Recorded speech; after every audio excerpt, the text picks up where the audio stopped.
DrinkBox Studios certainly know how to make odd games. The Guacamelee titles with their Mexican wrestling themes and wry humour were certainly something different, especially when the original first hit the scenes. And make no mistake, their latest effort, Nobody Saves the World, is definitely different, weird and odd. DrinkBox has clearly got another hit on their hands, even if the bonkers is dialed up to 11 here. Nobody Saves the World sees you star as the titular nobody who has woken up with the oft-trodden video game trope of amnesia, so with great haste you make your way to a nearby wizard's house to seek help and advice on what to do next. Within minutes, and a few comedy conversational exchanges later, you find yourself in possession of a mysterious staff. This is the key to your adventure. With it you can transform yourself into various forms to aid you in your quest. The first is just a lowly rat, perfect for squeezing through tight spaces, and whose gnashers love nothing more than chewing up an enemy health bar rapidly and inflicting a poison status for good measure. But before long, you'll unlock more forms such as a horse, slug, and even a bodybuilder. Each form has its own movesets and playstyles to explore. The top-down 2D world is reminiscent of the early Zelda titles. You'll hack and slash your way through numerous on-screen enemies and tackle dungeons, some necessary, others optional, dotted throughout the map. The art style is gorgeous. It opts for a cartoony aesthetic yet still manages to feel modern and relevant. Clever use of ambient light or torchlight through the varied landscape helps add to the environments, which are full of life, colour and detail.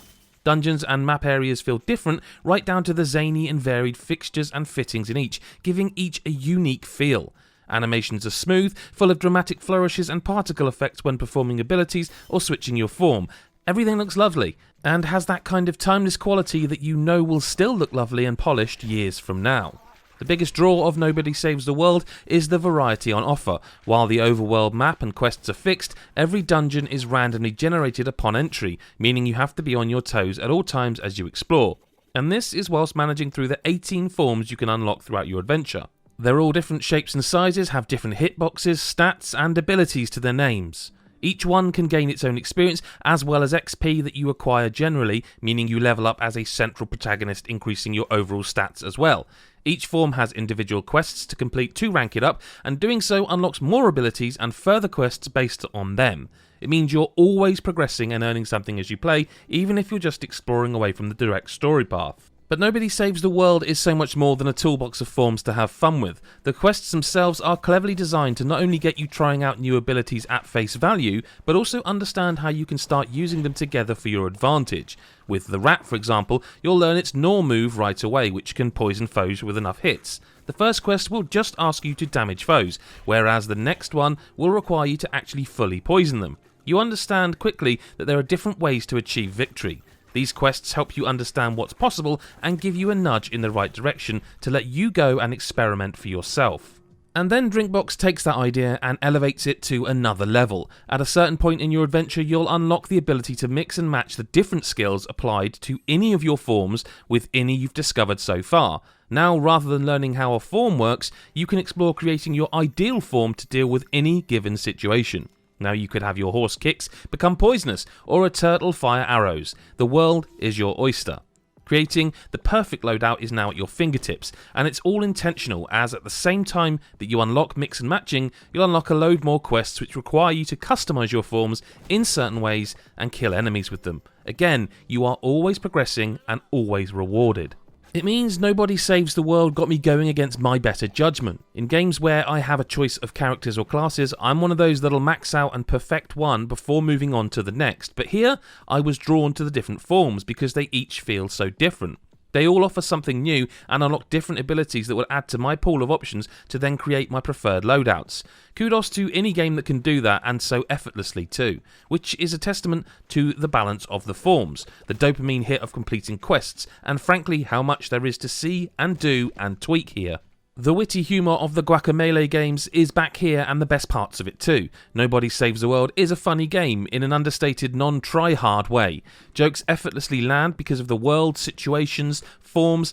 Everything is bonkers, so daft humour fits the tone perfectly, but nothing feels forced. It's effortless humour that'll make you chuckle or smile. No splitting sides here, but it doesn't need it. Conversations and banter take place in a double-down cartoony version of the characters in close-ups with overdramatic, almost deliberately old-school speech animations. I got Day of the Tentacle vibes whilst watching, and all for the right reasons, thankfully.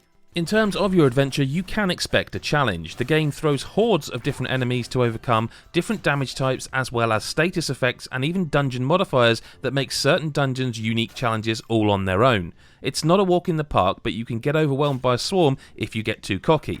Save points are liberally dotted across the map though, so you're never very far from where you died.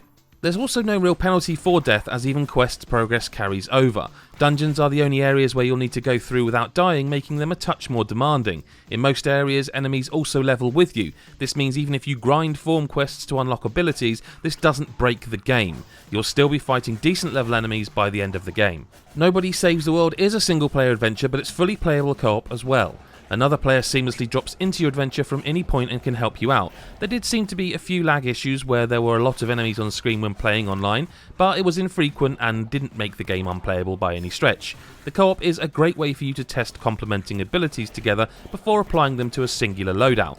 You'll also level up forms quicker, as you can complete twice as many form quests at once if you're clever. There doesn't seem to be a difficulty multiplier for online, meaning it does feel a little bit easier. But again, it doesn't ruin the game in any way, and co-op is a fun and rewarding experience. Nobody Saves the World is a triumph. It takes a simple, familiar genre and packs it full of so much variety, versatility and wholesome fun. It grabs you right from the start and doesn't stop until the credits roll, and then you'll want to jump right into New Game Plus. It's a meaty, challenging, funny adventure that begs to be explored, experimented with, and rewards you for doing so. This is DrinkBox Studios at its absolute best, and this is a game not to be missed, which is why we're giving it 9.5 out of 10.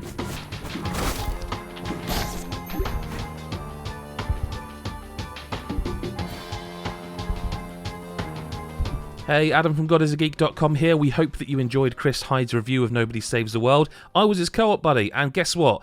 This game's brilliant, but you just heard the review, so you already know that. However, if you did enjoy this review, and you want to give us a quick thumbs up, or leave a comment about whether you'll be buying or playing this game, or if you're in the future now and you have played it, what did you think of it? Tell us. And of course, don't forget to subscribe and hit that bell so you never miss the next one, because there's plenty going on.